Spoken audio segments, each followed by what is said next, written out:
Info lebih lanjut hubungi kami.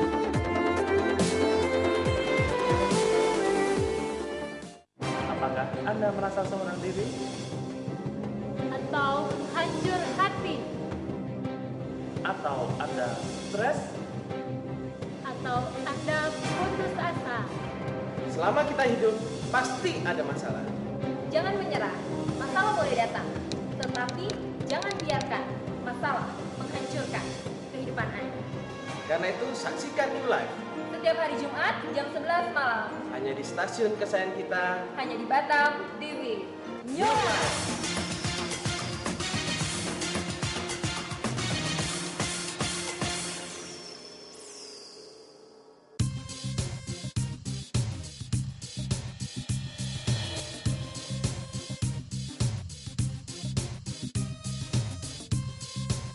Batam TV, Jembatan Hati.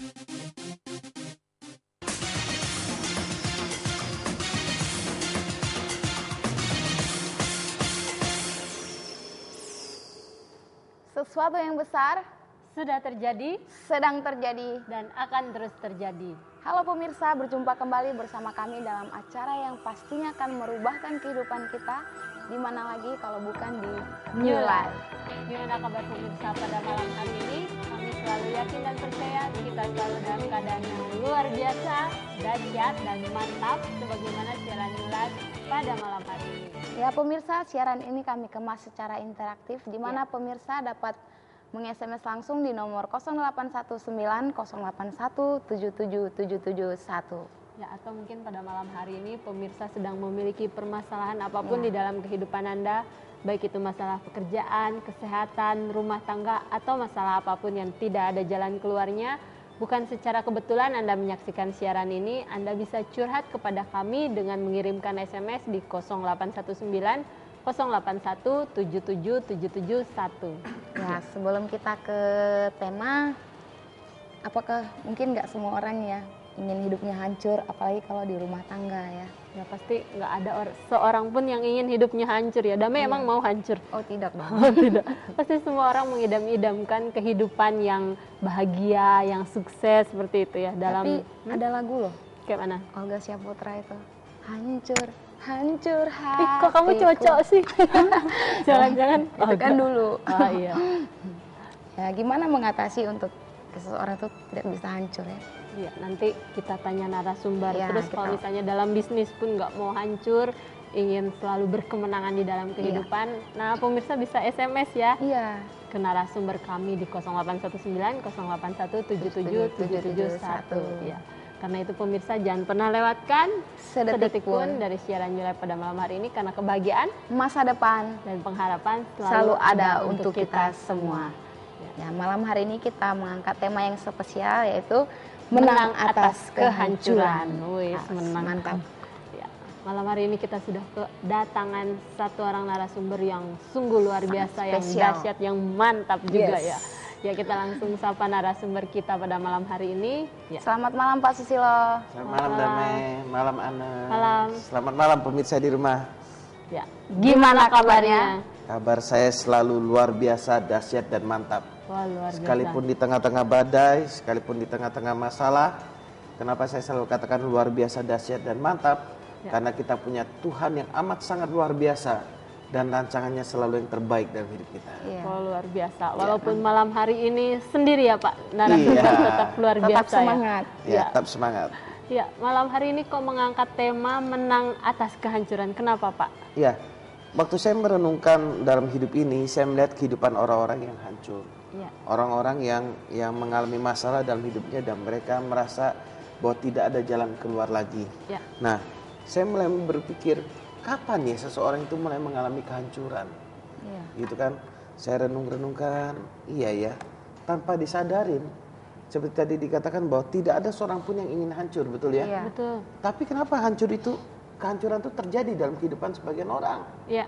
Itu menjadi sebuah pertanyaan yang menarik untuk kita renungkan. Ya. Dan waktu saya merenung itu, saya menemukan sebuah jawaban. Ya. Bahwa kehancuran itu dimulai dari pola pikir yang salah. Kepercayaan yang salah itu akan mengakibatkan kehancuran.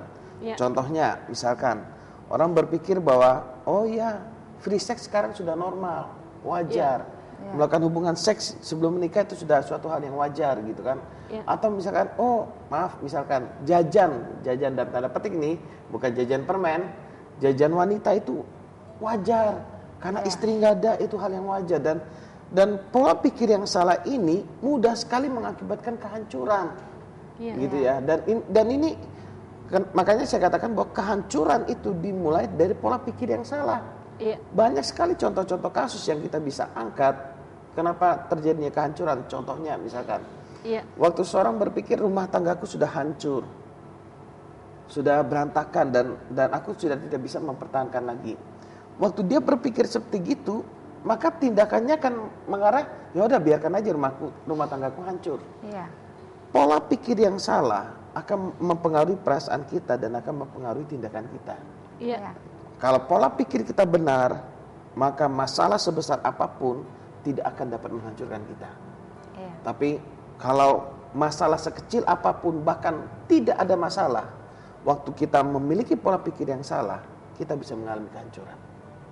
Nah, makanya perlu sekali kita menjaga tertibnya pikiran kita. Orang-orang yang berfokus pada hal-hal negatif akan cenderung mengalami kehancuran. Ya, biasanya orang-orang yang mengalami kehancuran itu disebabkan karena apa ya, Pak? Ada banyak faktor orang mengalami kehancuran. Contohnya misalkan yang pertama, dia tidak menyadari bahwa Tuhan itu sangat baik sama dia. Tuhan sangat mengasihi dia, tidak menyadari kehadiran Tuhan dalam hidupnya. Sehingga waktu dia mengalami masalah, dia berpikir Tuhan nggak ada. Bahkan Tuhan pun dimarahin sama dia. Disalahin. Iya, disalahin. Kenapa Tuhan kau tega biarkan ini terjadi? Katanya, gitu kan. Tuhan pun disalah-salahin karena tidak menyadari salah dalam mengenal Tuhan, sehingga dia tidak menyadari kehadiran Tuhan yang siap menolong dia pada saat mengalami badai masalah. Akhirnya dia mengalami kehancuran. Kemudian yang tadi saya katakan, berfokus pada hal-hal negatif, berfokus pada hal-hal yang selalu fokusnya pada kesalahan-kesalahan. Orang yang berfokus pada kesalahan, emosionalnya akan mengalami gangguan. Kenapa? Seorang atasan yang selalu berfokus pada kesalahan, kerjanya pasti cuma marah-marah saja. Benar nggak? Tapi seorang atasan yang berfokus pada sebuah visi yang akan dicapai, melihat kelemahan tim malah disupport untuk mencapai sebuah visi atau sebuah tujuan, maka dia akan mengalami kemenangan. Maka timnya akan bergerak bersama mencapai sebuah tujuan. Saya mau katakan pada setiap pemirsa, waktu kita fokus pada kesalahan, maka itu akan memunculkan berbagai macam problem dalam kehidupan kita. Kemudian faktor lain yang mempengaruhi kehancuran adalah pergaulan. Kenapa saya katakan pergaulan ini bisa mempengaruhi, bukan penyebab kehancuran, mempengaruhi kehancuran? Kenapa? Karena nilai-nilai pergaulan kita itu akan menjadi kepercayaan kita. Iya kan? Karena nilai-nilai yang diajarkan itu mempengaruhi kepercayaan kita. Makanya pola didik kita di masa lalu akan mempengaruhi reaksi kita sekarang. Bukan berarti orang tua kita mau mendidik kita dengan salah. Kadang-kadang kan kita lihat ada orang tua yang kejam gitu kan ya, anaknya disiksa sampai mati-matian. Bahkan ada tradisi sampai dikenakan setrikaan panas. Saya lihat, kenapa dia begitu ya? Sederhana jawabannya, karena kepercayaannya salah. Dia pikir kalau anaknya disiksa jadi takut, jadi nurut. Padahal waktu anak disiksa jadi takut, jadi ketakutan luar biasa, munculnya nanti waktu dia gede munculnya jadi pemberontak. Nah, kelihatannya nurut sesaat, tapi menjadi pemberontak. Makanya perlu keseimbangan, perlu pengertian yang benar bahwa memberikan kasih sayang memang perlu ada didikan. Didikan, teguran, gitu ya. Disiplin itu harus ada. Namun bukan berarti pelampiasan benar-benar. Kalau kita lihat di YouTube gitu kan banyak sekali tuh yang memang orang tua mendidik anaknya atau bahkan ada pembantu itu sampai anaknya diinjak-injak, kan begitu mengerikan. Jadi makanya perlu kita memiliki pola pikir yang benar. Nah, buat pemirsa, kami masih tunggu SMS-nya bagaimana caranya supaya pemirsa memiliki pola-pola pikir yang benar untuk mengatasi setiap permasalahan yang Anda hadapi. Jangan ragu lagi, Anda bisa ambil handphone Anda, dan selama siaran ini berlangsung kami hanya menerima line SMS. Bila pemirsa mau menelepon bertanya jawab langsung dengan narasumber kami, Anda dapat menelepon narasumber kami setelah siaran ini selesai. Nah Pak, kalau misalnya kita mau meraih kemenangan di dalam kehidupan kita, bagaimana caranya supaya kita bisa memperoleh kemenangan, nggak hancur lagi? tadi kita sudah belajar bahwa penyebab kehancuran adalah dimulai dari pola pikir yang salah. Ya. Betul ya? Bagaimana supaya kita menang atas kehancuran? Jawaban saya sederhana. Ya. Miliki pola pikir yang benar. Bagaimana kita mendapatkan pola pikir yang benar? Pilihlah pergaulan yang baik. Ya. Pergaulan yang baik akan memberikan masukan-masukan yang benar di dalam pikiran kita. Mungkin Anda berkata, sudah tidak ada pergaulan yang baik di Batam ini. Pasti ada, percayalah. Hubungi New Life, kontak, kita bisa saling berbagi. Memang kita tahu bahwa tidak ada manusia yang sempurna. Manusia pasti ada kesalahan, pasti ada kekurangan. Namun marilah kita bukan berfokus pada kesalahan atau kekurangan, tapi kita berfokus pada kelebihan. Berfokus menyadari bahwa kita ini adalah makhluk sosial yang saling membutuhkan satu sama lain. Benar. Nah, kalau kita tidak menyadari ini, maka kita akan mudah sekali mengalami kehancuran. Ya. Nah, ada juga nih Pak yang berkata kalau misalnya seorang pria itu sukses karena ada wanita yang menolong, sedangkan seorang pria hancur karena ada wanita yang merongrong. Nah, jadi apakah betul kesuksesan atau kehancuran wanita itu disebabkan oleh seorang wanita? Kalau itu betul 100%, saya nggak setuju. Karena seorang pria itu adalah kepala, gitu kan ya. Dia sukses atau tidak ditentukan dari prinsip yang dia punya. Wanita ini kan hanya mensupport ya. Memang betul, dengan mendapatkan support dari istri, sang pria atau sang suami, itu mudah untuk lebih mudah mencapai visinya, mencapai apa yang Tuhan taruh dalam hidupnya, mencapai tujuan hidupnya. Namun kalau istri sudah tidak mendukung, ini memang menjadi beban yang sangat berat. Tapi kalau istri yang tidak mendukung, atau bahasa saya istri error, itulah tugas seorang suami mendidik istri bagaimana membuat istri tidak menjadi error. Jadi jangan dibalik bahwa penyebab keberhasilan hanya tergantung pada seorang istri. Tidak. Kalau gitu enak dong para suami. Yang gagal-gagal berkata, ini karena istriku. Ini karena istriku. Lempar aja tanggung jawab. Ya aku gagal karena istriku sih, cerewet terus. Karena istriku begini, karena istriku begini. Bukan begitu. Seorang pria sukses karena dia punya prinsip. Karena dia memiliki nilai-nilai yang benar dalam hidupnya. Karena dia memiliki pola pikir yang benar. Sehingga waktu dia menemukan seorang istri yang baik, karena pola pikirnya benar, mendapatkan istri yang baik, mendukung dia, tambah sukses dia. Tapi kalau pola pikirnya salah, contohnya misalkan dia cari istri di sembarang tempat gitu ya. Ya pokoknya siapa aja yang mau sama saya kawini dah misalkan gitu kan. Nah itu kan jadi problem. Akhirnya dia mendapat istri yang bukan penolong tapi perongrong. Nah lalu kita berkata, oh ini penyebab kehancuran. Penyebab kehancurannya dimulai dari kepercayaan dia yang salah dalam memilih istri. Makanya dalam hidup ini, waktu kita memilih pasangan hidup itu sangat penting. Buat Anda sama Damai apalagi, jangan orang berkata I love you, langsung ya. Bunga-bunga gitu. Nggak boleh, karena banyak sekali orang di sini pandai ngerayu gitu kan. Kami membimbing orang, ada yang ngerayu, pria deketin cewek, kerjanya ternyata mau duitnya aja, dimintain duit, dimintain isi pulsa dan berbagai macam. Saya berkata kalau pria model seperti itu agak susah lah untuk kelangsungan ke depannya, bertanggung jawabnya gitu. Apakah setiap kemenangan itu bisa diperoleh orang siapapun gitu Pak? Siapapun bisa peroleh. Orang yang bodoh akan dipakai Tuhan untuk mempermalukan orang yang hebat dan pintar. Orang yang masa lalunya sehancur apapun, waktu dia memiliki pergaulan yang benar sehingga memiliki pola pikir yang benar, maka kesuksesan pasti dia capai. Kemenangan pasti dia capai. Jadi tidak ada seorang yang tidak dapat menang. Kenapa? Karena kemenangan itu dimulai dari sebuah kepercayaan. Kepercayaan benar akan menghasilkan kehidupan yang penuh dan kemenangan. Jadi nggak bisa kita menyalahkan sekitar kita. Seperti tadi katakan, ya aku gagal karena istri saya nggak mendukung sih. Enak banget gitu, namanya tidak bertanggung jawab. Demikian pula bagi seorang istri. Ya rumah tanggaku hancur karena suamiku suka main perempuan. Tidak. Tanggung jawab rumah tangga adalah tanggung jawab bersama. Waktu suami error, itulah tugasnya istri sebagai penolong menguatkan suami.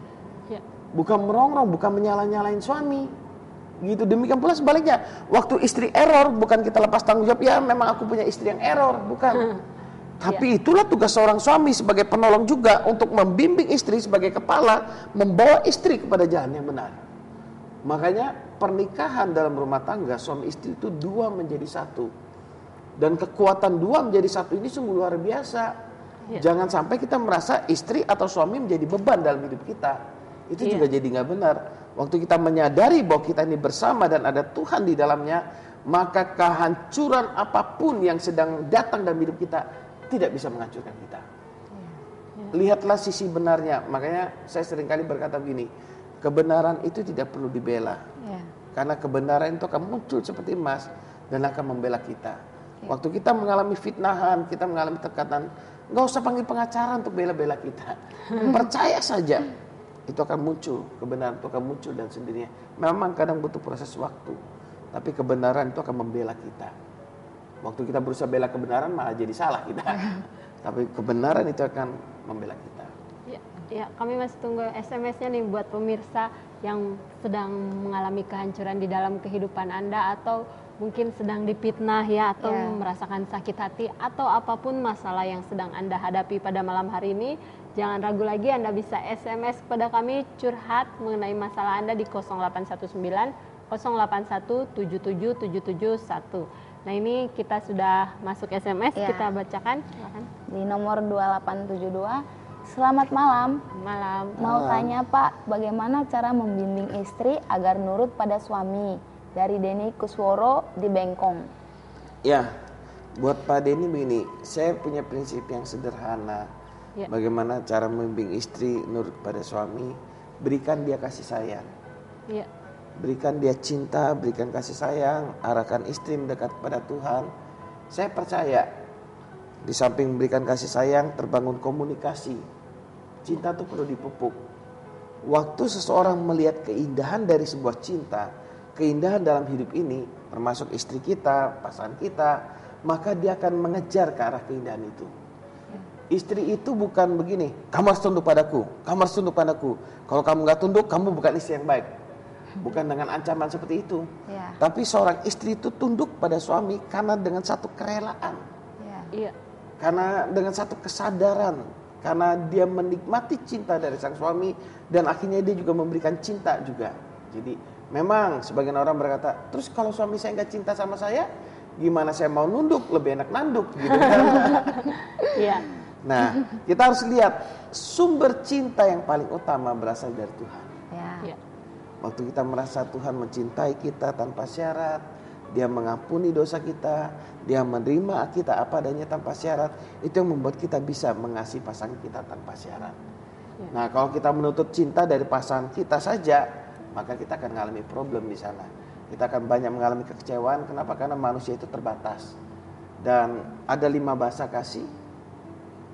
Jadi ada orang yang suka dipuji, ada orang yang suka disentuh, ada orang yang suka diberi hadiah, ada orang yang suka dilayani, ada orang yang suka saat-saat mengesankan. Contoh sederhana. Ini contoh sederhana yang gampang. Istri saya itu bahasa kasihnya itu pelayanan. Pelayanan itu masih gini. Kalau dia cuci piring, dalam hatinya dia pingin saya bantu. Nah, pernah dia cuci piring sendirian gitu kan, saya santai aja nonton TV. Setelah saya cuci piring dia ngomel-ngomel. Saya bilang, kenapa kamu ngomel-ngomel sih? Saya bilang, apa salahnya saya nonton TV? Dia bilang, kamu ini masa orang cuci piring gak dibantuin sih? Katanya. Nah, berarti dia pingin saya membantu dia, melayani dia bersama-sama gitu kan. Nah, makanya kadang dia cuci piring, saya peluk dari belakang, saya bantu pelan-pelan, saya godain. Nah, itu bagi dia sudah lebih dari cukup. Dibandingkan saya beri dia hadiah, dia lebih suka dibantuin, dilayanin. Karena bahasa kasihnya adalah pelayanan. Jadi kita perlu mengenal pasangan kita ini sukanya apa. Jadi orang yang suka diberi hadiah, sekalipun kita layani bagaimanapun, dia akan merasa kita belum mencintai dia sampai kita beri hadiah, baru dia merasa dicintai. Nah, kalau saya tahu nih bahasa kasihnya Dame, dia suka diberi hadiah Pak. Soalnya dia suka memberi, tapi saya nggak pernah balas beri. Soalnya bentar lagi mau dapat hadiah dari Anda Pak. Oh, mau dapat ulang tahun ya. Iya. Nah nih Pak, ada orang yang bilang mengalah untuk menang. Nah, emang kalau mau menang itu harus banyak mengalah gitu ya? Mengalah untuk menang. Iya. Saya rasa begini. Orang munculnya istilah itu kan begini, supaya tidak terjadi keributan. Gitu ya. Memang kita mengalah karena apa dulu? Karena kita ngerasa nggak ada kekuatan atau apa? Kalau menurut saya secara pribadi, kalau kita menyatakan kebenaran, orang mau terima atau tidak, itu terserah. Nah itu baru menang. Tapi kalau kita mengalah belum menyatakan kebenaran, belum menyampaikan apa yang dalam hati kita, wah sayang juga. Memang statement itu bisa tepat, bisa kurang tepat juga, gitu kan. Pengertian mengalahnya dulu. Banyak contohnya. Ada suami-suami yang berkata gini, aku ngalah aja lah daripada ribut. Mengalah untuk menang katanya kan. Akhirnya apa? Sang istri malah suami ini mengalah, malah tambah dominan dia. Malah diinjak-injak itu suami. Mengalah untuk menang katanya. Dan ini benar-benar terjadi. Dan saya lihat dengan mata kepala sendiri, seorang suami yang maksudnya baik hati, gak mau ribut dengan istrinya. Kenapa? Karena kalau ribut daripada macam-macam terjadi dan omong-omongan menyakitkan terjadi, lebih bagus dia gak mau ribut. Ya sudahlah, biar dia ribut, dia mengalah. Tapi istrinya tambah dominan. Dikit-dikit keinginan suami A berbeda dengan istrinya, langsung dimarahin. Nah ini jadi problem lagi. Makanya mengalah untuk menang, kita harus bisa tempatkan diri kita pada porsi dan tempat yang tepat. Jangan semuanya mengalah untuk menang. Saya waktu membangun rumah tangga bersama dengan istri saya, pertama-tama saya nggak mau pakai langsung mengalah untuk menang, gitu kan. Saya ciptakan saya kepala, oke. Karena awal-awal pernikahan rumah tangga itu biasa menentukan siapa pemimpin rumah tangga. Nah, waktu kita menikah, waktu dia pingin A, saya pingin B, saya tetap pinginnya B. Saya gak ngotot. Karena saya pingin dia tahu bahwa kepala rumah tangga itu adalah saya. Nah, setelah itu saya mulai bangun komunikasi. Kenapa sih kita pilih A, kok nggak pilih B? Kadang saya ngikutin, saya pilih A. Nah, setelah terjadi komunikasi kan lebih enak lagi. Komunikasi sudah tercipta, baru bisa saling bersama mencapai sebuah tujuan. Makanya perlu sekali kesadaran dari seorang istri bahwa suami adalah kepala untuk kita bersama-sama mencapai sebuah tujuan. Demikian pula sebaliknya, perlu sekali suami-suami menyadari bahwa istri itu adalah anugerah dari Tuhan. Untuk kita menghormati, kita menghargai, kita mempertimbangkan apa yang dia katakan. Itu harus dipertimbangkan pendapat istri. Yang nggak boleh diabaikan. Oh, karena saya kepala, abaikan. Saya kepala, pokoknya nggak bisa begitu. Contoh sederhana, waktu saya mau pindah ke Batam, istri saya nggak mau. Tahun 2004 tuh saya diutus ke Batam. Saya pinjam handycam teman-teman di sini, nge-shoot ruko-ruko. Saya bilang, tenanglah, sini bukan hutan, sini ada mall. Saya rayu dia, saya bilang, Tuhan panggil saya ke Batam nih, saya punya tujuan begini. Ayolah kita pindah ke Batam. Istri saya berkata, nggak mau. Kita di sini sudah enak, sudah ada rumah, ada pekerjaan, ada mobil, ada motor, semua sudah ada. Ngapain lagi kita ke Batam? Saya bilang hidup itu bukan hanya sekedar memiliki rumah, mobil, dan motor. Hidup itu memberikan arti bagi orang lain, berdampak bagi orang lain. Ayolah kita pindah. Enggak. Istri saya enggak menyukai perubahan. Setiap kali saya ke Batam, saya shoot, saya tunjukkan ini loh, ada mau rame loh Batam gini-gini. Saya berusaha mengkomunikasikan kepada istri bahwa saya punya tujuan di Batam. Itu berbulan-bulan loh saya ngerayunya. Sampai akhirnya itu sekitar bulan Maret, sekitar bulan Oktober baru dia setuju loh. Dia pikir, oke lah aku ikut suami. Sampai ke Batam, tabungan kami dalam waktu 1 bulan langsung habis. Kami dikontrakan rumah, tapi belum ada perabot yang komplit maksudnya. Kami beli-beli lah, sebagian sudah ada. Kami beli-beli, habis tabungan. Waduh, jadi susah di Batam kan? Gitu, istri 6 bulan pertama di Batam menangis. Kenapa begini? Saya terus kuatkan karena ada satu tujuan hidup dan begini. Dan akhirnya perubahan hidup setelah setahun lewat mulai terjadi perubahan. Saya dipercaya dalam sebuah organisasi, jadi pemimpin di sana. Sudah enak-enak menjadi pemimpin, dihormati orang. Saya mulai mengundurkan diri. Saya bilang sama istri, yang aku mau mengundurkan diri ya. Kenapa? Karena saya ngerasa saya dipanggil Tuhan untuk menolong orang-orang hamil di luar nikah, orang-orang terbuang. Kalau saya di atas sana susah. Organisasi ini gak ada visi yang sama dengan saya. Saya impartasi kepada istri, saya ceritakan pada istri, saya pengennya begini. Istri saya bilang, kamu ini sudah enak-enak, macam-macam lagi gitu kan. Mau kasih makan apa anak kita? Dia bilang. Kemudian nanti sekolahnya gimana?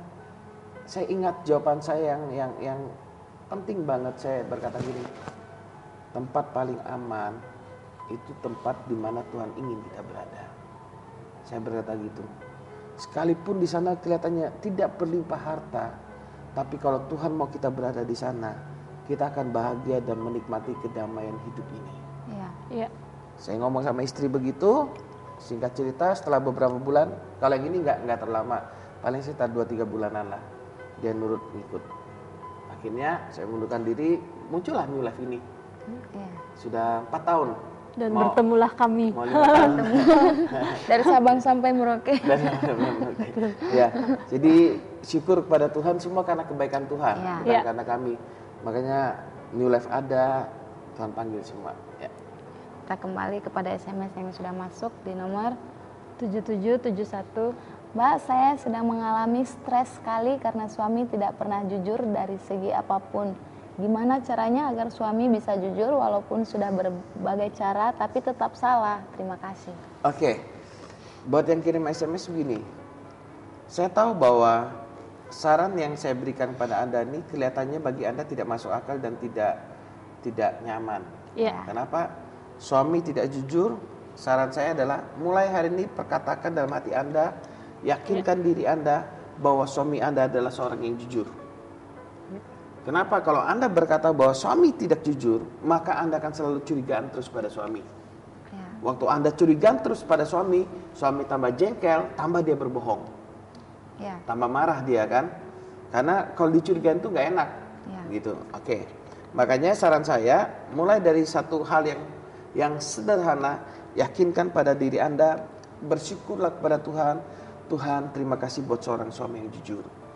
Itu tujuannya bukan untuk merubah suami Anda dulu. Tujuannya untuk merubah diri Anda.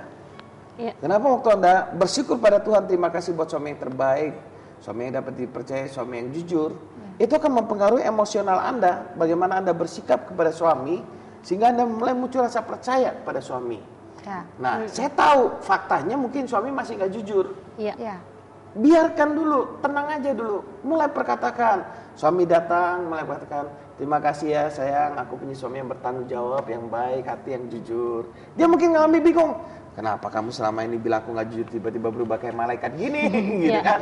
Gak apa-apa, mulai perkatakan lagi, terima kasih sayang, aku cinta kamu loh, aku bersyukur loh buat suami yang jujur, yang terbaik, yang daripada Tuhan dan seterusnya. Mulai perkatakan seperti itu. Kenapa? Karena kuasa perkataan itu sungguh luar biasa. Waktu Anda perkatakan suami yang baik dan jujur, suami yang baik dan jujur, suami yang baik dan jujur, itu kan yang seperti tadi saya katakan, kepercayaan itu muncul dari apa yang kita dengar. Iya.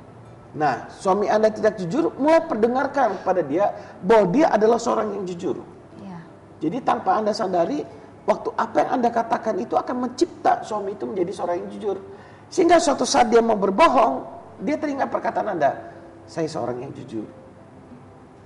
Oke, dia abaikan itu, dia bohong lagi, nggak apa-apa. Nanti dia mau bohong lagi, ingat lagi, saya seorang yang jujur. Iya.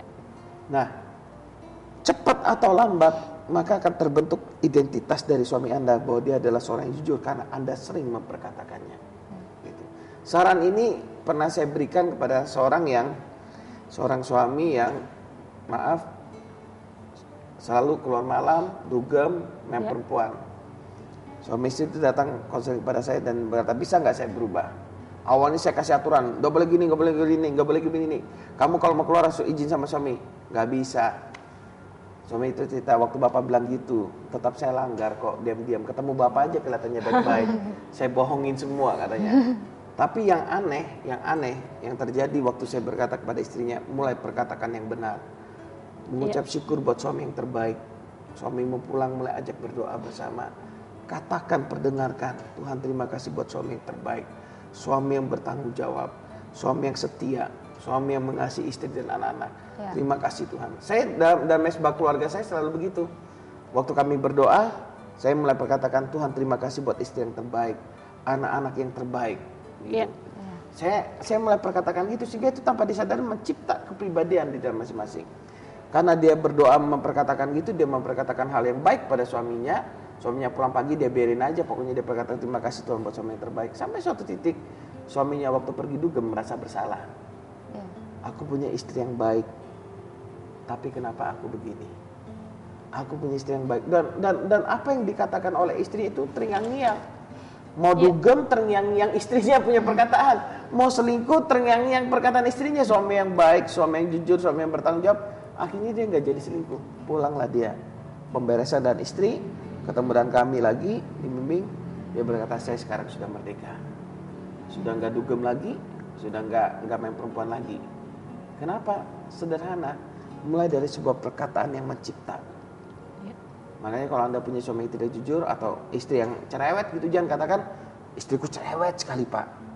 Tambah marah dia kan, tambah cerewet dia. Iya. Iya loh. Perempuan tuh kalau dikatakan istriku cerewet sekali Pak, tambah cerewet dia.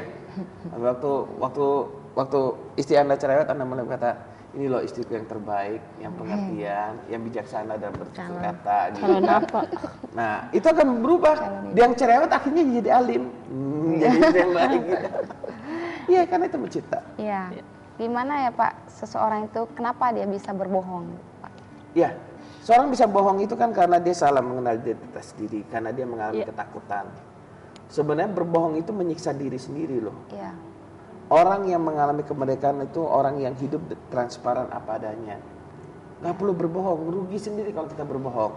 Iya. Orang yang hidup tampil apa adanya itu enak. Sama dengan sakit hati. Orang sakit hati itu kan karena ada yang dia inginkan tapi tidak terpenuhin. Iya. Iya. Ya kan? Karena sakit hati akhirnya fitnah ini. Saya cuma bisa katakan gini, orang yang menyimpan sakit hati, menyimpan iri hati sedang menyiksa dirinya sendiri. Contoh misalkan, Damai sakit hati sama saya tenang-tenang aja pergi makan bakso, makan nasi goreng, makan capcay. Yang tersiksa Damai sendiri. Iya. Nggak dibagi Pak. Jadi lagi. Orang jengkel dia bisanya makan bakso dan tenang gitu kan, tambah keki dia, tambah sakit hati. Tambah naik tensinya kan. Pak. Iya. Saya ketawa-ketawa, dia lihat wajah saya yang dilihatnya negatif.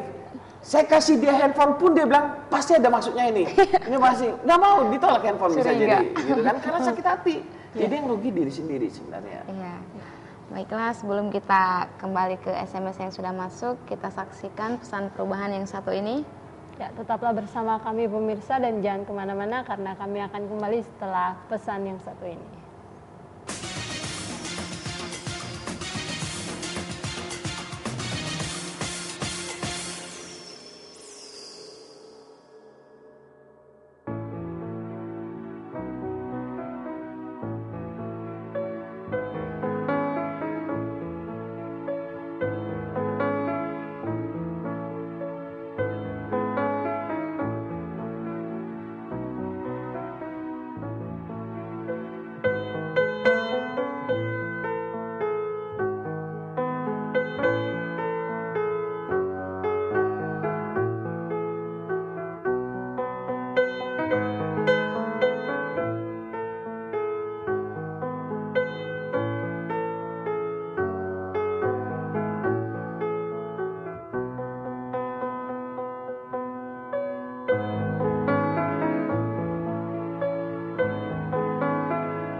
Mau rumah atau kantor Anda cantik, nyaman, modern, dan terkini? Solusinya ada pada kami.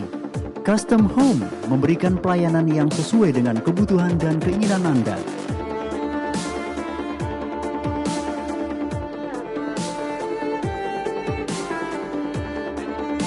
Info lebih lanjut, hubungi kami.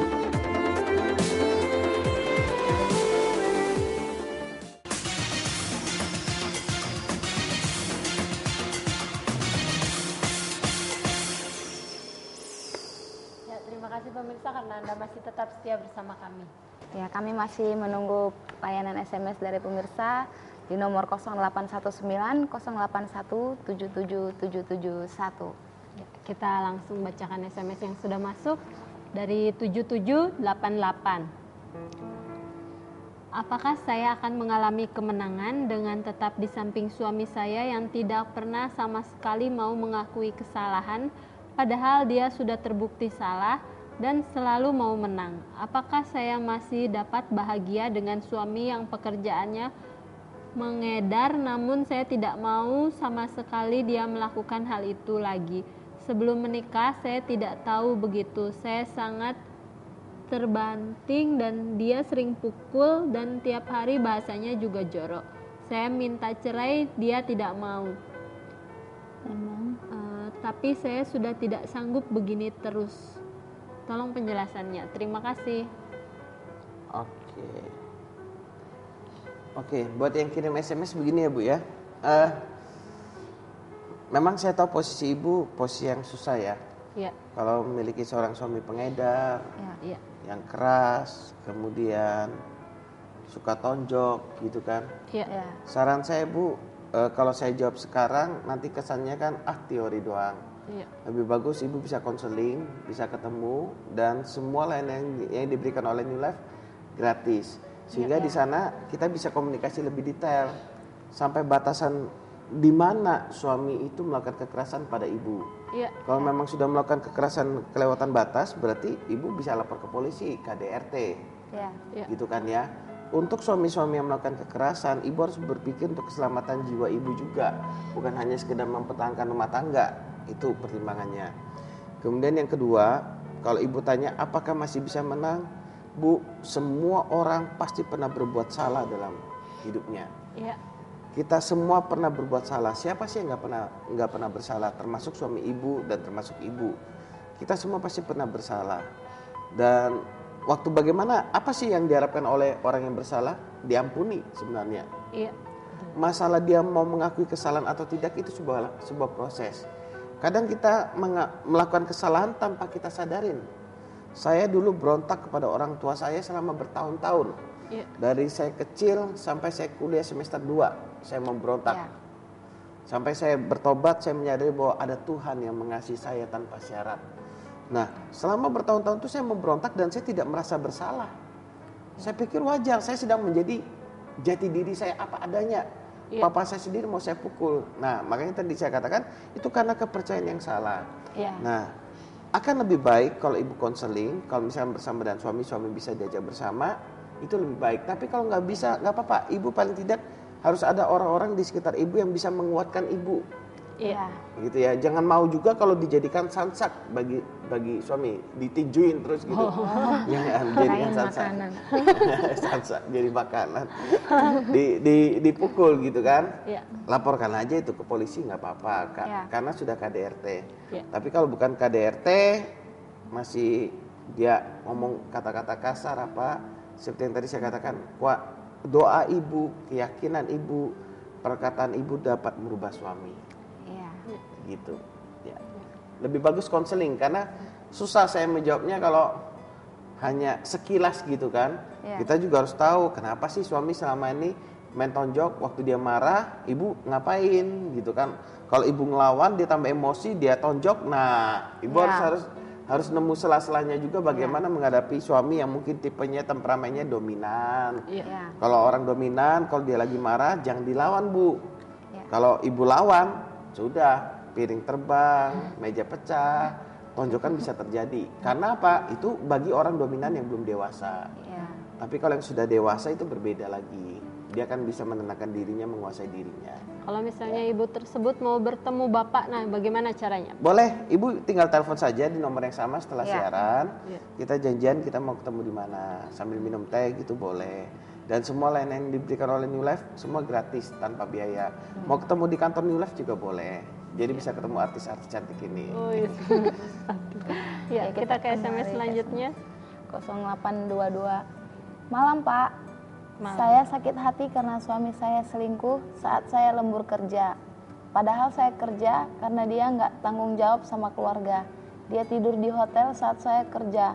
Saya jadi dendam. Iya, dari Ayu ya. Iya, Buat di Ayu begini.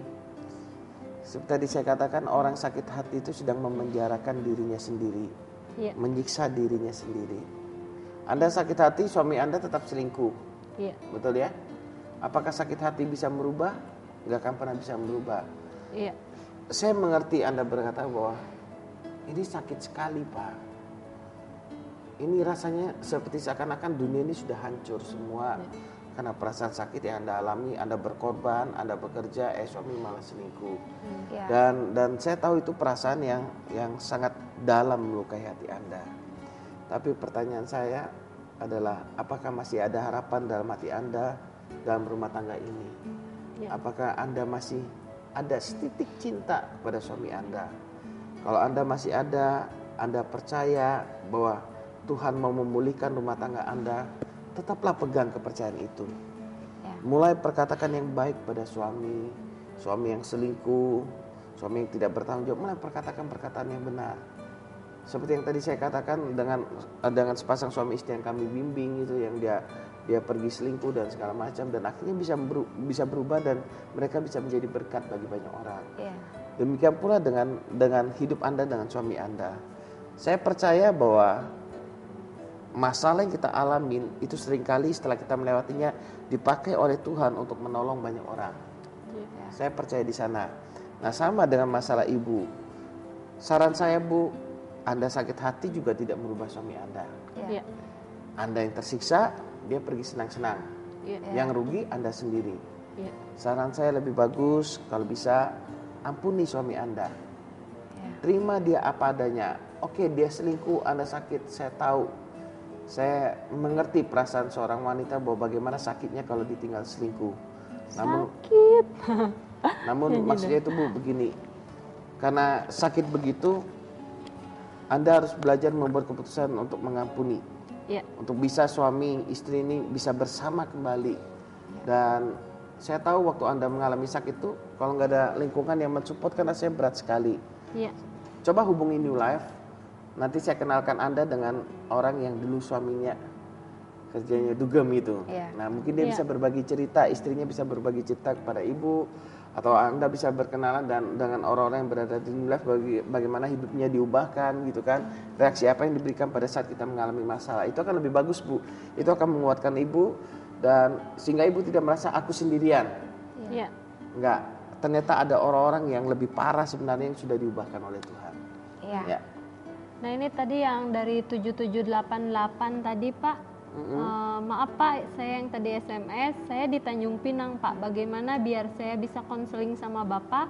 Karena kalau suami saya dengar dia takutnya mukul saya. Ya bagaimana, Pak? Ya paling tidak via telepon dulu, Bu. Kalau Tanjung Pinang. Ya, ditelepon gitu dulu kan? ya. Kalau pas ada waktu ke Batam, memang pas ke Batam bisa kontak-kontakan, bisa ketemu dan istri saya, Bu. Atau biar lebih enak, Ibu nanti bisa curhatnya sama istri saya. Jadi nanti Ibu kirim SMS ini, telepon ke nomor ini, saya kasih nomor istri saya. Biar lebih enak. Jadi kan sama wanita lebih enak. Ya, kita kembali ke SMS berikutnya dari nomor 7475. Shalom. Malam, terima kasih ya Pak. Ibu saya sangat senang mendengar penjelasan Bapak. Terima kasih. Saya temannya As. Saya lagi nonton nih. Terima kasih katanya atas penjelasannya. Ya. Nah, ini dari 5688, bagaimana mengatasi suami yang bawel? Sekarang bukan istri yang bawel. Suami yang bawel. Sederhana, Bu. Suami bawel atau istri yang cerewet itu kan karena dia meminta sesuatu. Meminta perhatian sesuatu. Contoh, misalkan istri saya kelihatannya bawel. Kenapa sih taruh barang sembarangan ini? Sebenarnya dia meminta sesuatu, Bu, untuk kita perhatikan. Jadi coba dengarkan aja apa yang dia ngomong, coba kita penuhin yang bisa, yang nggak bisa ya sudah. Kemudian bangun komunikasi seperti tadi yang saya katakan, mulai kuasa mencipta itu loh, Bu, pergunakan. Bahwa ada kuasa dalam setiap perkataan kita. Ibu bisa berkata terima kasih Tuhan buat suami yang terbaik, suami yang pengertian, sekalipun aku banyak kekurangan, dia bisa menerima aku apa adanya, gitu kan. Mulai perkataan itu akan menjadi indah, Bu. Kenapa saya katakan begini? Kuasa mencipta itu dari perkataan ini luar biasa, Bu. Penelitian saya tidak bisa jelaskan hari ini. Segelas air, ini hasil penelitian. Ditaruh tulisan yang negatif, dimaki-maki, kamu air yang tidak berguna, buat apa kamu ada di dunia, gitu kan. Sama segelas air yang ditaruh tulisan, kamu air yang memberikan hidup, kami sangat membutuhkan kami bersyukur punya air seperti kamu, misalkan seperti gitu ya. Dan yang menariknya, setiap ditaruh dalam sebuah ruangan, di satu tempat, di ruangan yang berbeda maksud saya, Setiap orang yang masuk dalam ruangan itu diminta untuk membacakan tulisan itu. Ya. Air yang jelek, air yang apa gitu kan, diminta untuk membacakan. Lalu di air yang bagus ini juga diminta untuk membacakan kamu air yang sangat baik, air yang memberikan kehidupan dan sebagainya. Nah, hasil penelitian ini mengejutkan. Air itu kan waktu diproses kan menjadi ditelitikan dia seperti kristal-kristal. Nah, air yang dikata-katai dalam perkataan negatif ini, kristalnya bentuknya jelek sekali. Saya punya gambar-gambarnya, Ibu bisa lihat, browsing aja di internet ada. Air yang dikata-katain dengan perkataan positif ini, membentuk kristal yang cantik-cantik. Nah, ini hasil penelitian ini menarik sekali, terjadi perbedaan. Padahal kita mengatakannya kepada air saja, tapi itu merubah air itu setelah sekian waktu. Nah, apalagi manusia 70% terdiri dari unsur air. Nah, makanya orang yang selalu dikata-katain negatif, apalagi dia sakit hati, itu cepat mati. Iya, nggak percaya. Itu hasil sebuah penelitian. Salah satu penyebab penyakit kanker adalah sakit hati yang menaun, yang terus menerus, kekecewaan yang terus menerus. Itu salah satu penyebab penyakit kanker sebenarnya. Kenapa waktu seorang marah, waktu orang menyimpan kepahitan, ada zat-zat yang keluar dari tubuh kita yang membunuh sel-sel yang aktif itu. Nah, cuman itu nanti secara detail kita bahas dalam sesi yang secara khusus, sehingga saya bisa membukakan datanya secara komplit hasil penelitian itu. Makanya hati yang gembira itu obat. Nah, apapun masalah yang kita hadapin, bergembiralah karena Tuhan sudah menyediakan jalan keluar. Apapun badai yang kita hadapin, bersyukurlah bahwa Tuhan menyertai kita, menolong kita mampu mengatasi badai sebesar apapun. Jadi hati yang gembira itu adalah obat. Kita kembali kepada SMS yang sudah masuk di nomor 1453. Bapak, saya mau nanya, saya punya suami yang merasa selalu benar, dan apa saya salah jika saya nuntut untuk lebih tanggung jawab kepada kami sebagai istri dan anak untuk mencukupi kebutuhan kami? Mohon solusinya ya Pak, terima kasih. Iya. Salah satu penyebab problem utama dalam rumah tangga adalah kata tuntutan. Waktu suami menuntut istri menuntut suami, itu akan memunculkan problem dalam rumah tangga. Cinta itu bukan menuntut, Bu. Cinta itu memberi. Saya tahu maksud Ibu baik. Saya tidak menyalahkan maksud Ibu, maksud saya. Saya tahu maksud Ibu baik supaya suami bertanggung jawab atas kehidupan istri dan anak-anaknya, bertanggung jawab atas rumah tangga. Caranya itu, Bu, yang kurang tepat. Orang kalau dituntut makin malas dia, gitu ya. Misalnya ini bicara suami istri ya. Beda kalau memang di tempat kerja kita dituntut karena ada satu kewajiban, kalau enggak terima gaji ya. Melakukannya juga dengan sebuah keterpaksaan. Hasilnya kan berbeda dengan orang yang menyadari melakukannya dan satu keikhlasan, satu rasa cinta, maksudnya begitu. Jadi waktu ibu menuntut, mungkin suami bekerja tapi itu menjadi beban dalam hidupnya dan dia tidak akan bisa menikmati hidup dan akhirnya rumah tangga tidak bisa menikmati. Makanya cinta itu memberi, suami memberi, istri memberi. Pengertian ini dulu yang harus dipunyain. Waktu kita melihat suami kita ini kurang penghasilannya, kemudian dia mengalami problem dalam keuangan, dia sudah berusaha, kita juga memberi. Sayang, aku ngerti maksudmu gimana kalau aku bekerja. Bagaimana? Terus anak-anak gimana? Gimana kalau kita cari pembantu atau begini atau titipkan ke orang tua atau bagaimana. Diatur, Bu. Jadi memberikan dorongan kepada suami itu akan membuat suami lebih giat bekerja dibandingkan menuntut suami untuk bekerja. Gitu. Jadi berikan support moral, perkataan-perkataan yang membangun. Berikan dukungan-dukungan. Mulai perkatakan, aku percaya Tuhan memberkati hidup kita, Tuhan mau kita hidup bahagia, keuangan kita juga akan melimpah karena Tuhan baik. Mulai perkatakan itu. Dan itu yang terjadi dengan saya dan istri. Waktu kami mengalami problem keuangan, sekarang istri saya imannya lebih luar biasa. Waktu kami mengalami problem keuangan, istri saya berkata, tenang saja, Tuhan pasti sudah sediakan semua. Dulu dia paling khawatir tuh. Dia buat hitung-hitungan, gak masuk. Aduh, yang gimana ya? Waktu kami buat hitung-hitungan, perkiraan pengeluaran bulan depan, harus mengalami kekurangan minus, kita kan stres duluan. Akhirnya istri saya merubah polanya, saya bilang sama dia, sudahlah gak usah pakai catatan, percayalah Tuhan akan mencukupin. Yang penting kita tidak hidup boros, kita tidak hidup berfoya-foya, tapi kita hidup memberi arti bagi orang lain. Ya sudah, kami hidup begitu dan aneh, keuangan tuh bisa tercukupin. Saya dan istri sampai bingung-bingung, kok bisa ya?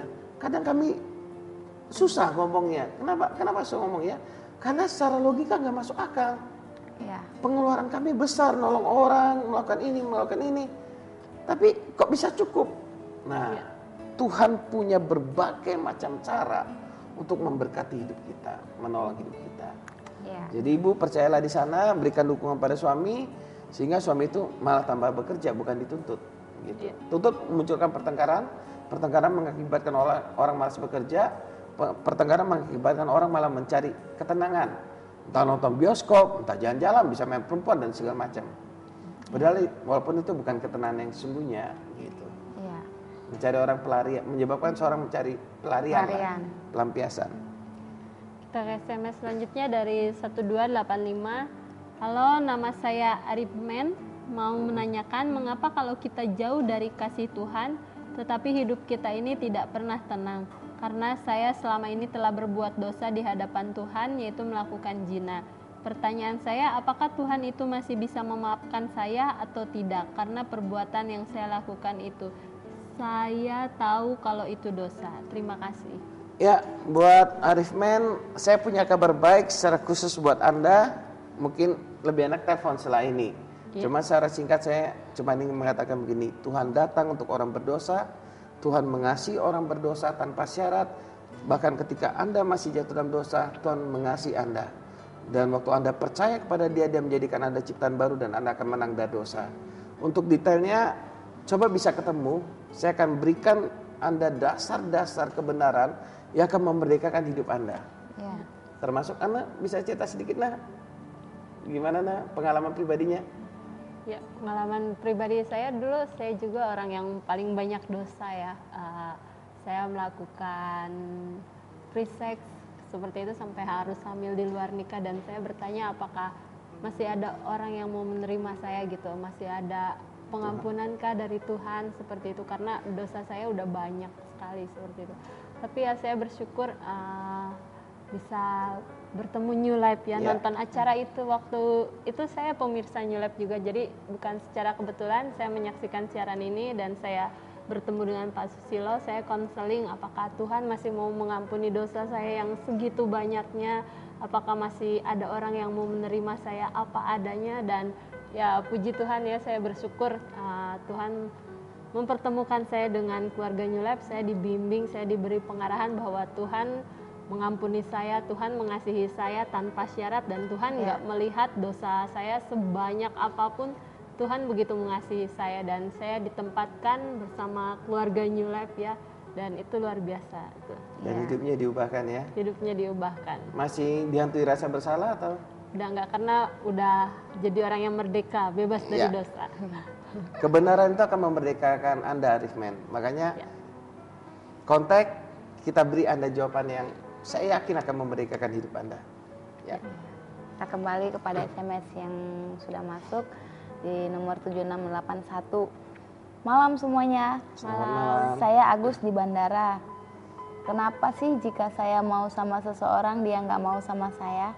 Sebaliknya orang mau sama saya nggak mau sama dia. Jadi gimana solusinya biar ada yang mau sama saya dan saya mau sama dia? Terima kasih. Iya.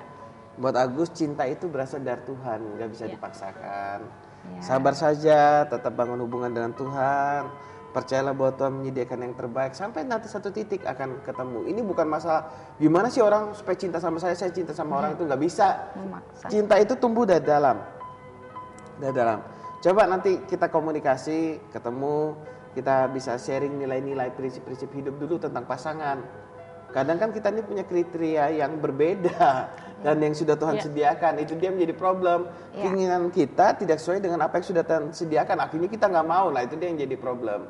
Bagaimana kita memilih pasangan itu penting. Nah, saya nggak bisa jawab lagi karena waktu juga sudah mendekati ujung gitu kan. Lebih enak ketemu, saya akan kasih tips-tips Anda bagaimana menemukan pasangan hidup yang terbaik sehingga Anda bisa menikmati kehidupan yang sangat berbahagia dalam Tuhan. Ya. Nah, ini ada SMS yang masuk dari 7839. Selamat malam Pak, nama saya Samuel. Gimana ya caranya bertobat? Saya barusan mencuri handphone, tapi saya bingung mau kembalikan HP itu atau enggak. Menurut Bapak gimana ya cara untuk bertobat? Tolong Pak solusinya, terima kasih. Ya, buat Samuel, Saya bersyukur buat kejujuran Anda. Ya. Saya bersyukur buat keterbukaan yang Anda miliki. Saya percaya itu karena Tuhan. Ya. Waktu Anda mau bertobat, kembalikan, pertanggungjawabkan apa yang Anda sudah perbuat. Ya. Minta maaf gitu kan ya. Kalau Anda kenal orangnya gitu kan lebih bagus. Ya. Minta maaf. Dan mungkin sebelum Anda kembalikan, Anda bisa ketemu dan kita bisa ngobrol dulu. Saya persiapkan hati Anda untuk Anda bisa. Nanti kalau dia marah gimana? Kalau dia laporkan polisi gimana? Nah, itu konsekuensi dari sebuah perbuatan. Tapi saya sangat menghargai Anda ingin bertobat. Siaran ini ada memang untuk membantu orang-orang yang memang tidak mengerti bagaimana supaya mengalami perubahan hidup. Makanya nama acaranya adalah New Life. Kenapa? Karena banyak orang ngerasa saya sangat berdosa. Apa Tuhan masih mau terima saya? Apa ada orang yang masih mau terima saya? Apakah saya sudah hancur gini dan tidak ada jalan keluar lagi? Memang siaran ini ada untuk Anda. Jadi makanya kami ini yang ada dalam siaran ini, termasuk yang berganti-gantian yang ada di sini, narasumber dan MC, kami ini kumpulan orang-orang berdosa loh. Iya. Bukan kami ini orang-orang suci kayak malaikat dari dulu, enggak. Kami ini kumpulan orang-orang berdosa yang diubahkan oleh Tuhan. Iya. Nah, karena kami sudah diubahkan, kami ingin berbagi bersama. Jadi buat Samuel, percayalah, Tuhan mengasihi Anda dan Dia memberikan Anda hati nurani untuk Anda mengalami perubahan hidup. Ya. Sayang sekali Pak, sebetulnya masih banyak SMS, mungkin di lain kesempatan bisa diperpanjang waktunya gitu ya Pak, karena sayang minta sekali. maaf. Ya, terima kasih banyak buat Bapak Susilo yang sudah membagikan nilai-nilai kepada kami semua. Terima kasih buat hatinya dan terima kasih buat waktunya. Ya, kami juga berterima kasih buat pemirsa yang sudah tetap setia bersama kami mengirimkan SMS-nya di nomor 0819081771. Namun apabila pemirsa lagi mengalami masalah pada malam hari ini, pemirsa dapat telepon langsung di nomor yang sama, di nomor 0819081704 kali 1. Pemirsa dapat bertemu langsung kepada narasumber kami. Ya, layanan ini tidak dipungut biaya apapun, gratis. Ya, kami mohon maaf apabila selama siaran ini berlangsung ada tutur kata kami yang kurang berkenan di hadapan Anda. Ya, kami juga mengucapkan terima kasih banyak kepada kru Batam TV yang bertugas pada malam hari ini. Karena tanpa bantuan dan kerjasama dari Anda, tidak mungkin acara ini dapat berlangsung dengan baik dan lancar. Ya, karena itu pemirsa, saksikan terus siaran New Life setiap malam Jumat. Jumat malam. Setiap Jumat malam pukul 11. Hanya di stasiun TV kesayangan kita semua, hanya di Batam TV. New Life.